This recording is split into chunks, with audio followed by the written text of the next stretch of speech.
Hello friends, I am Mr. Ravindra Bhalerao and I welcome you to my channel that is English for Learners. Dear students, today we shall discuss about one of the important activity sheet or we can say it is a question paper with answers. It is for 10th standard subject English lower level.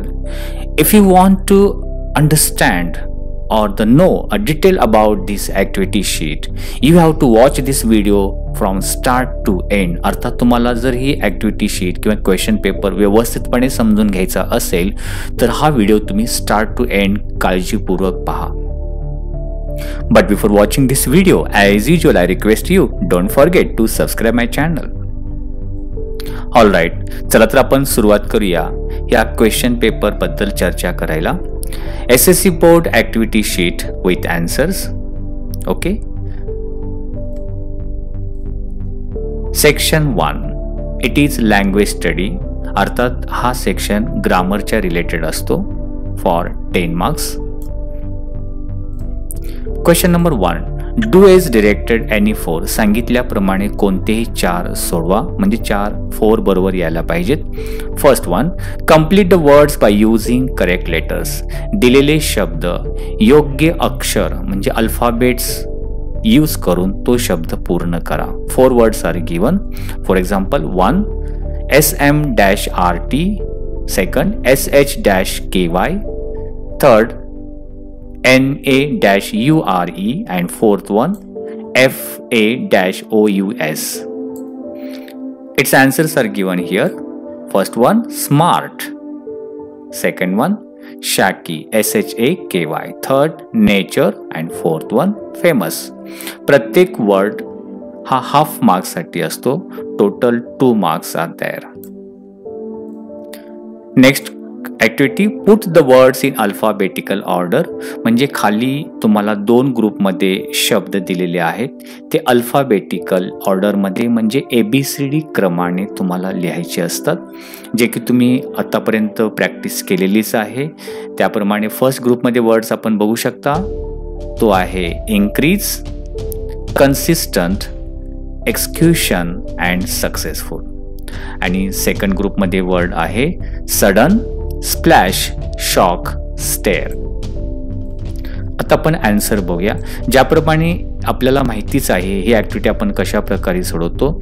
जो ABCD ही जी order आहे, क्रम आहे, याच्यामध्ये जो first जो क्रम आहे तर इथे आपण बघितला की C ने वर्ड हा फर्स्ट स्टार्ट होतो, consistent, then C for consistent, C नंतर E for execution, then I for increase and S for successful.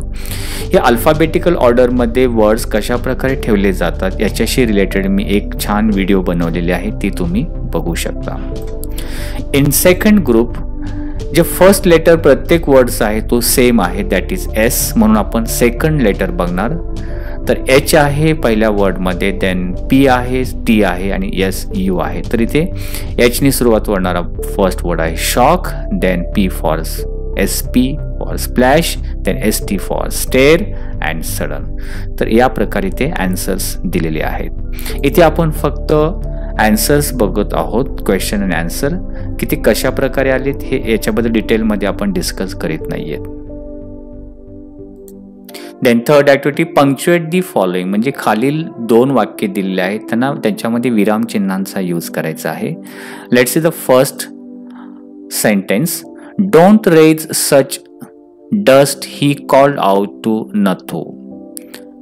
And second sentence is Stephen invented what is known as lie algebra.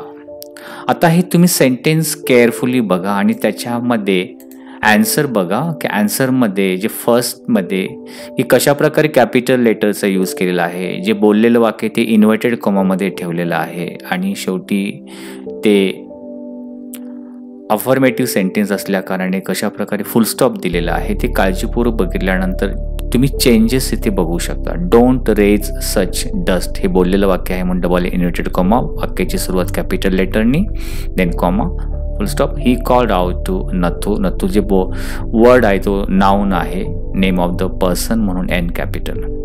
Second स्टीफनचं जे सेंटेन्सची beginning capital लेटरनी स्टीफनचा S आणि noun पण आहे. Invented what is known as lie algebra हे assertive simple sentence आहे म्हणून एंडिंगला full stop. Then fifth activity, write the related words as shown in the example. म्हणजे एक्झाम्पलमध्ये सांगितल्याप्रमाणे रिलेटेड वर्ड्स लिहा. इथे जर आपण काळजीपूर्वक बघितलं, सेंटरला जो वर्ड दिलेला आहे तो इझी आणि तुम्हाला एक्झाम्पल दिलेला आहे ऑप्शन, इझी ऑप्शन. तर ग्रॅमॅटिकली बोलते इझी हा ॲडजेक्टिव्ह आहे, ऑप्शन हा नाउन आहे. ओके, सो या प्रकारे इझी टास्क, टास्क हा noun, easy question, easy game, easy answer, या प्रकारे हे रिलेटेड वर्ड्स लिहिलेले आहेत. Sixth activity, complete the word chain of verb. म्हणजे जे शब्दांची चेन जी आहे, तो एक वर्ड तुम्हाला दिला आहे, तो वर्ब आहे, क्रियापद आहे आणि शेवटच्या अक्षराने तुम्ही वर्बच म्हणजे क्रियापदच असा शब्द तयार करायचा आहे. Add 4 words each beginning with the last letter of the previous word. म्हणजे प्रत्येक शब्दाच्या शेवटच्या अक्षराने नवीन शब्द पुढेच लिहायचा आहे. तुम्हाला दिलेला वर्ड आहे manage. Manage is a verb. Okay, आता ई पासून शेवटचं लेटर आलेलं आहे ई, तर ई पासून आपण म्हणलेलं आहे एंटर. एंटर वर्ब आहे. Then second R for record. Then drag, D for drag.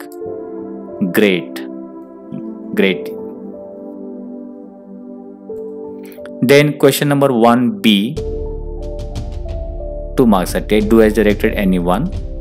ए मध्ये make meaningful sentence by using the phrase to look after. To look after ही फ्रेज दिलेली आहे, त्याचा एक आपल्या स्वतःच्या वाक्यामध्ये प्रयोग करायचा आहे. त्या लुक आफ्टरचा आहे म्हणजे एखाद्याची काळजी घेणे या अर्थाने. सेंटेन्स बघा इथे आन्सर म्हणून दिलेला आहे. It is the duty of every child to look after their parents in their old age. Very nice sentence is given. तो दिलेला फ्रेज आपल्या स्वतःच्या सेंटेन्समध्ये यूज करायचा असतो. त्याला ऑर आहे. जर फ्रेज तुम्ही यूज करू शकत नसला तर ऑर मध्ये add a clause to expand the sentence meaningfully. तुम्हाला क्लॉज ॲड करून दिलेलं वाक्य एक्सपांड करायचं आहे, वाढवायचं आहे. आणि दिलेलं सेंटेन्स इथे अशा प्रकारे आहे, आय नो द प्लेस. आता हे कशा प्रकारे सॉल्व्ह करू शकतो याच्यावरती मी सेपरेट व्हिडिओ बनवलेले, ते तुम्ही बघू शकता. आय नो द प्लेस आणि आन्सर बघा, I know the place where he has lost his mobile. तर इथे आपण एक्स्ट्रा काय क्लॉज ॲड केला, where he has lost his mobile. So where ही सबऑर्डिनेट क्लॉज जो ॲड केलेला आहे आणि सेंटेन्स आपण एक्सपांड केलेला आहे. Next activity, do as directed anyone.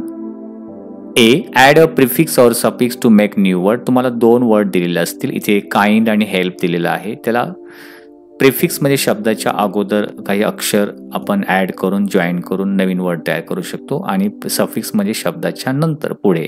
Okay, तर इथे बघू शकता काइंड पासून आपण प्रिफिक्स लावून अनकाइंड. काइंड म्हणजे दयाळू, अनकाइंड त्याच्या अपोजिट. देन हेल्प, हेल्पलेस, इथे आपण सफिक्स लावलेला आहे. त्याला और आहे make meaningful sentence using any one of the word given below. तेच वर्ड दिलेले आहेत काइंड आणि हेल्प. त्यापैकी एक वर्ड तुम्ही स्वतःच्या सेंटेन्समध्ये यूज करून सेंटेन्स बनवायचा आहे. ज्याप्रमाणे ते बघा आन्सर दिलाय, my friend Arjun is kind enough. काइंडचा यूज केलाय, kind enough to understand my problem. Second sentence, he always offers me help whenever I am in difficulty. So तुम्ही एकतर सफिक्स किंवा प्रिफिक्स लावून न्यू वर्ड तयार करा किंवा जो वर्ड दिलेला आहे ते एक शब्द स्वतःच्या वाक्यामध्ये यूज करून ते सेंटेन्स मिनिंगफुल बनवा. या प्रकारे question number 1 is completed here for 10 marks. Now we shall begin the section 2, that is textual passage. म्हणजे तुमच्या टेक्स्टबुक मधून एक पॅसेज दिलेला आहे. Question number 2A, read the passage and carry out the activities. Passage read करा आणि activities पूर्ण करा. आता पॅसेज पुढे दिलेला आहे, त्याच्या अगोदर A1 ॲक्टिव्हिटी दिलेली आहे. ॲक्टिव्हिटीज A1 मध्ये काय आहे? Complete the following sentences using the information given in the passage. Passage read करून त्याच्यामधली माहिती योग्य वर्ड्स किंवा सेंटेन्स चूज करून तुम्हाला दिलेले वाक्य पूर्ण करायचे आहेत. For example first one A1, the langur baby was, or the baby langur was listless and dash dash. Okay. Second, आता डायरेक्ट आपण second sentence, the writer's parents and sisters had come out on the veranda and dash dash. Third one, the baby langur's eyes dash dash. And fourth one, the unexpected attack forced the langur to dash dash. इथे आपण answer बघू शकतो. Answer मध्ये first मध्ये काय use केलं? The baby langur was listless and appear to be dead. आपण हे शब्द आपण पॅसेज मध्ये शोधून इथे लिहिलेले आहेत आन्सर म्हणून. सेकंड मध्ये The writer's parents and sisters had come out on the veranda, okay, and witnessed her rescue. हा वर्ड कापून वर्ड्स यूज करून सेंटेन्स कंप्लीट केलेले आहे. अशा प्रकारे third sentence, the baby langur's eyes welled up with tears. And fourth one, the unexpected attack force the langur to drop the baby from the sloping roof over the veranda. या प्रकारे 4 sentence तुम्हाला complete करायचे आहेत. प्रत्येक sentence जर बरोबर आला तर हाफ मार्क्स असतो, total 2 marks. Here the passage is given. You have to read the passage carefully, and already A1 we have solved. Now let's see A2 activity on this passage. A2 मध्ये काय विचारलेलं आहे? The attempts that help the baby langur to revive. कोणते प्रयत्न या इथे लेखकांनी केलेले की त्या बेबी लंगूला रिवाइव्ह म्हणजे पुनर्जीवित किंवा त्याला शुद्धीवर आणण्यासाठी. ते 4 अटेम्प्ट्स आपल्याला इथे लिहायचे आहेत. Let's see the answer is given. The attempts म्हणजे प्रयत्न, दॅट हेल्प ज्याच्यामुळे the baby langur to revive, तो बेबी लंगूर परत पुनर्जीवित झाला. For example 1. आता हे तुम्हाला पॅसेजमध्ये या ओळी भेटतील किंवा थोडं पॅसेजचा हेल्प घेऊन तुम्ही या लाईन्स तयार करू शकता. The writer kept the langur out of the reach from the dogs. Second one, the writer took the langur to their backyard and gently laid him on the floor inside the poultry coop. Third one, they provided first aid to clean the wounds and stop the bleeding.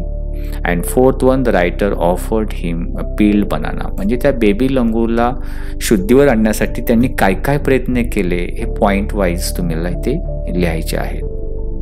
आणि हे answer तुम्हाला पॅसेजमध्ये मिळू शकतो. Next activity A3, match the words in column A with their meaning in column B. हे वर्डच्या related activities असते. Column A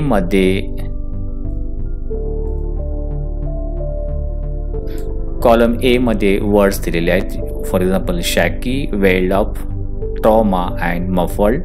and column B मध्ये जे वर्ड्स दिलेले आहेत मिनिंग दिलं आहे, rose to the surface, made the sound quieter, unsteady and great distress.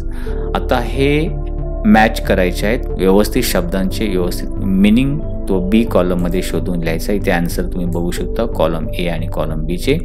Unsteady म्हणजे अस्थिर म्हणजे shaky, made the sound quieter, welled up. Third, great distress trauma मध्ये असणे, rose to the surface, muffled. Activity A4 which is related to the grammar. त्याच्यामध्ये first activity काय विचारली ती बघा. The change circumstances and the sudden unexpected attack from unknown quarters force the langur to drop the baby from the sloping roof over the वरांडा. आता हे sentence दिलेलं आहे, या सेंटेन्सवरती काय करायला सांगितलं, rewrite the sentence by using not only but also. या सेंटेन्समध्ये not only but ऑल्सोचा use करून हे सेंटेन्स परत लिहायचं आहे. तर इथे आन्सर दिलेला आहे, नॉट ओनली स्टार्टिंगला घेतलेला आहे, not only the change circumstances but also the sudden unexpected attack from unknown quarters forced the langur to drop the baby from the sloping roof over the veranda. आता how to use not only but also in a sentence, एखाद्या वाक्यामध्ये not only but also use कशा प्रकारे use करू शकतो, हे ग्रामरचा टॉपिकवरती मी video separate बनवलेली आहे, ती तुम्ही बघू शकता. सेकंड ॲक्टिव्हिटी काय आहे, क्वेश्चन काय विचारलेला आहे, सेंटेन्स दिलेला आहे, the baby appeared inert and lifeless. आता या सेंटेन्सचं काय करायला सांगितले, rewrite the sentence by using as well as. या सेंटेन्समध्ये ॲज वेल ॲजचा यूज करून हे वाक्य परत लिहितात. Not only but also as well as हे लिटल बिट सिमिलर आहे, वाक्य जॉईन करण्यासाठी यूज केला जातो. याचे देखील मी सेपरेट व्हिडिओ बनवलेले आहे, तिथून बघू शकता. The baby appeared inert as well as lifeless. This is the answer. Next activity A5. Why should we show love and affection towards animals and birds? अर्थात ॲनिमल्स आणि पक्ष्यांबद्दल आपण प्रेम किंवा अफेक्शन, लव का दाखवायला हवं? तर आन्सर आहे, वी शुड. एक एक्झाम्पल म्हणून ते आन्सर दिले, तुम्ही तुमच्या मनाने लिहू शकता. We should show love and affection toward the animals and birds because they are the part of nature. ते एक निसर्गाचे घटक आहेत. They also have emotions and feelings like us. आपल्याप्रमाणे त्यांच्याकडे देखील इमोशन्स आणि त्यांच्यामध्ये फिलिंग्स असतात. They beautify the nature and entertain us. ते निसर्गाला सुंदर बनवतात आणि आपल्याला एंटरटेनमेंट देतात. They also help us to maintain food chain. Being the part of this nature, it's our duty to protect them and save them as well. आपण देखील निसर्गाचा भाग आहोत, ते देखील निसर्गाचे भाग आहेत, म्हणून आपलं कर्तव्य आहे त्यांचं प्रोटेक्ट करणं आणि त्यांना वाचवणं डिस्ट्रॉय होण्यापासून. So this type of answer you can write here. विद्यार्थी मित्रांनो, सेकंड क्वेश्चन नंबर 2B जो आहे तो पण एक टेक्स्च्युअल पॅसेज आहे, त्याच्यावरती अशाच प्रकारच्या ॲक्टिव्हिटी दिलेल्या आहेत.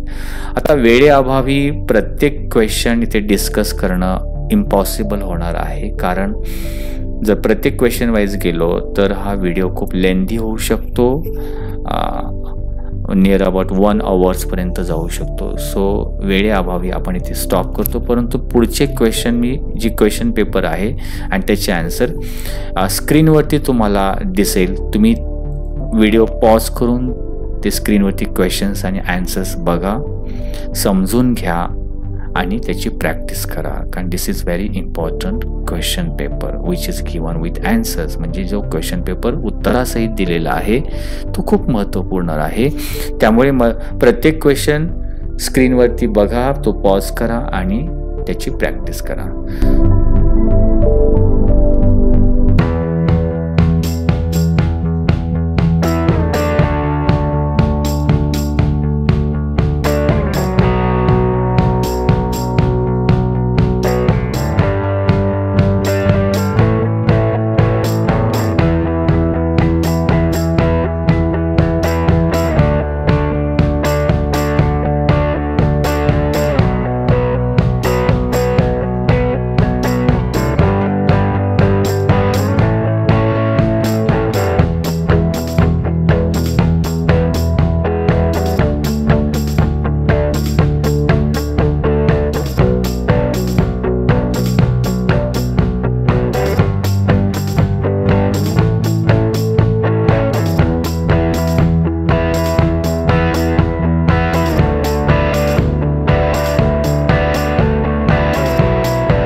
you want to a study material regarding this English subject, you can visit my website, that is englishforlearner.com.